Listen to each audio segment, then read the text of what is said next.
Jamal once again with Bad Wolf Mixed Martial Arts, going over the what and the why. The what is our wrestler pin from bottom with strikes. The why is because we see this a lot in MMA where the person will be on bottom and they're going to hug the top person down on top of them, thinking that is keeping them safe from getting hit. The problem with doing that, hugging your opponent down on top of you, is that it burns a lot of energy from your arms. And also, when you do that, the top person does not have to expend any energy to maintain the pin because you are effectively pinning yourself. Another problem is your arms are away from your body. Therefore, if they posture up to start striking, you have no way to cover up and defend yourself. So we use this escape to get back to our guard position without getting hit. Once we're in our guard, we can look at either escaping to our feet, looking for submissions, or trying to find a way to flip the fight, get back on top. So keep all that in mind as you learn the technique today. Let's take a look at it. All right, first let's take a look at the pin. He has his hands locked under my shoulder. He's driving his shoulder into my chin. His butt is down, his knees are in. The first thing I do is I grab bicep control. I take my hand, I grip bicep, I turn this bicep up to the ceiling as hard as I can.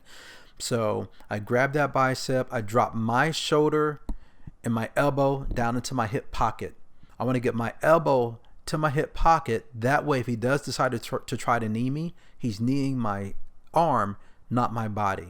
So when I grab that bicep and I turn it up to the ceiling, I got it tucked tight. That way he thinks that the arm belongs to me now.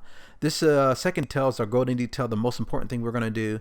I'm going to take my wrist, but I'm going to drive his ear away from his body. So I put my foot on top of my inner thigh. I drive my inner thigh into his shoulder. I push his head into his shoulder, into my leg. It traps his head. It makes him think that his head is under a lot of pressure. All right, when Brian postures up to punch, I connect my knee to my elbow right under the jaw. So he postures, I put my knee and my elbow under the jaw to totally close off that side of my body. I put my hand on his rear deltoid. He postures from the pressure, knee underneath the jawline, connect my elbow, and then I put my hand on the rear deltoid. All right, once again, pops up, knee to elbow, control the shoulder. All right, so the final step of the technique is I let my hand slide from the rear deltoid all the way down to the wrist, and I square back up to our spider guard position. So I'm going to keep my feet on the hips for now, and then we can transition later. But I've got that good head pressure. He panics. He feels the pressure. He punches. I go knee to elbow. I trace down. I square back up. My knees are wide, putting pressure on the biceps. When I put my knees wide, I'm pulling his hands into my hip pockets, flaring my knees. That way I have total control of his arms. So once again, he pops up, knee to elbow, trace down, grab the wrist, knees out wide. All right.